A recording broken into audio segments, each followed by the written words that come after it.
Okay, adding, subtracting, multiplying, dividing fractions. When it comes to adding and subtracting fractions, we look for the least common denominator.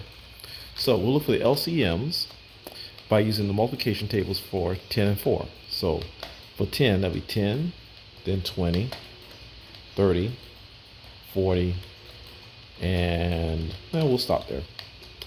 For the 4 time tables, it'll be 4, 8, 12, 16. Now, if you run out of room and you don't want to keep going down, you can just use the next column here.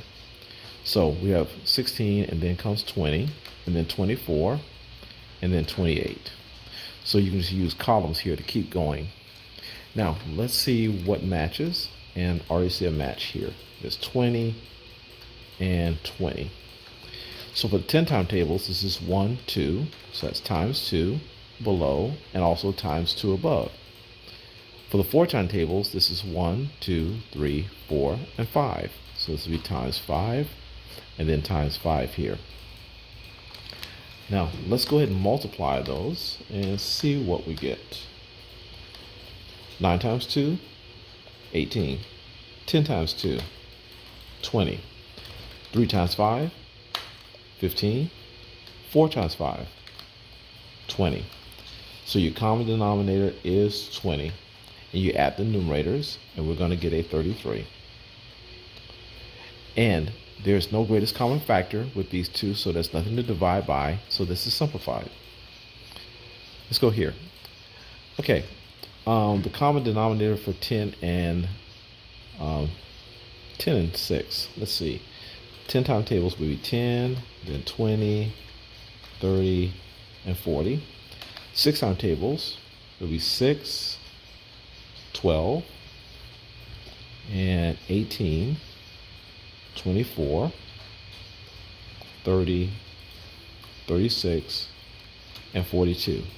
And already I'm seeing the common numbers is 30 here and here. And so for 10, this is 1, 2, 3, so it'll be times 3 here, times 3 there. And for 6, this is going to be 1, 2, 3, 4, 5. So times 5 here and times 5 there. Okay, so let's do a little multiplying and see what we get. 9 times 3, 27. 10 times 3, 30. 5 times 5, 25. 6 times 5, 30. So your common denominator is 30. And 27 take away 25 gives us 2. And there is a GCF for 2 and 30. The GCF is 2. So we're going to divide by 2 with both of them. And 2 divided by 2 gives us 1. And 30 divided by 2 gives us 15.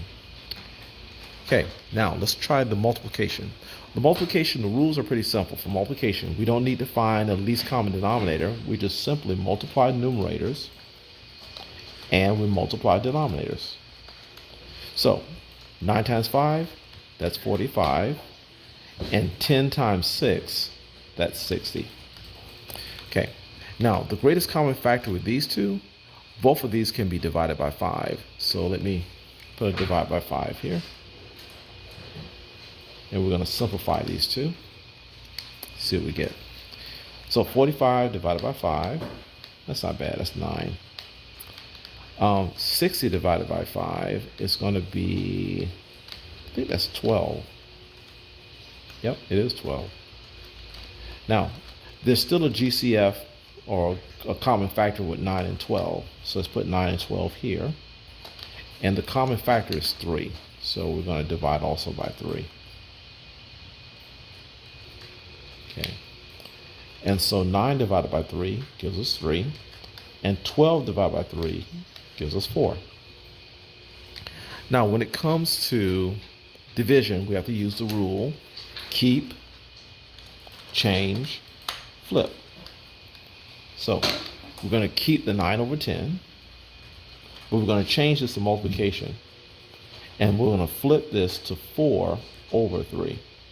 Now we can use our multiplication rules, which says that we multiply the numerators, 9 times 4, and we multiply the denominators, 10 times 3. 9 times 4 will give us 36.